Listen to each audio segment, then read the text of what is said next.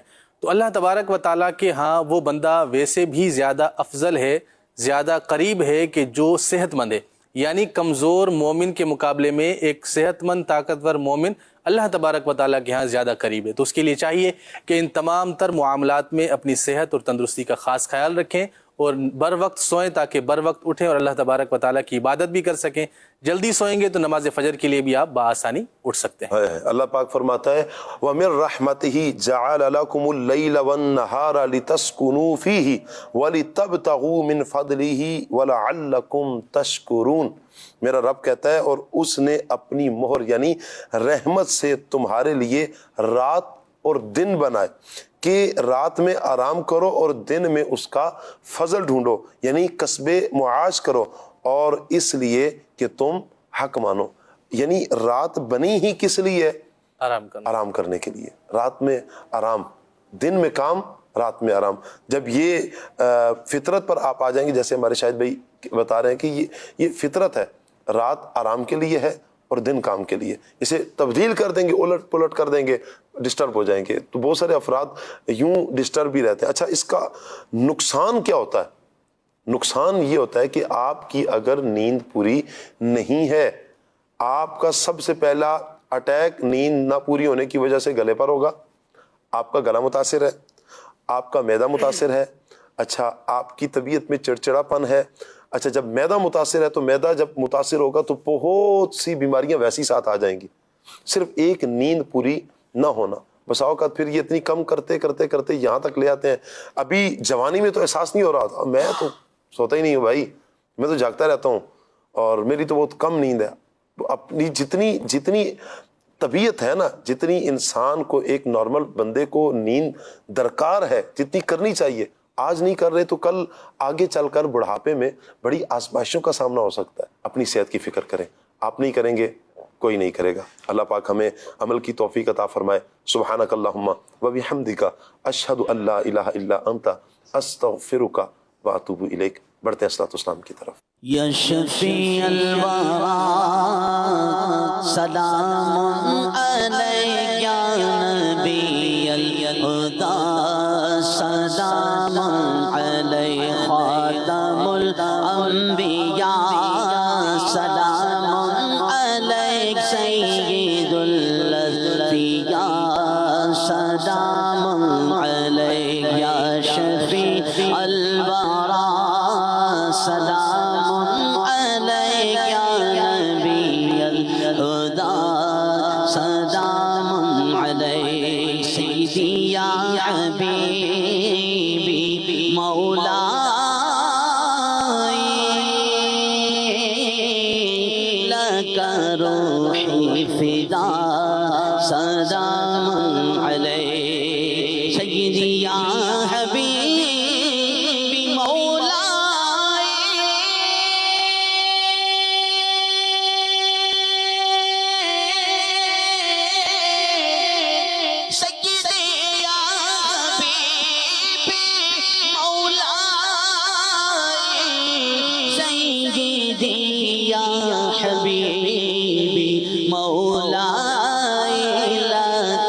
شفیع الورا سلام علیک یا نبی الہدی سلام علیک غوث آدم امام متو کا بنو کا جلوہ شان قدرت پہ لاکھوں سلام. کاش محشر میں جب ان کی آمد ہو بھیجے سب ان کی شوکت پہ لاکھوں سلام. مجھ سے خدمت کے قدسی کہیں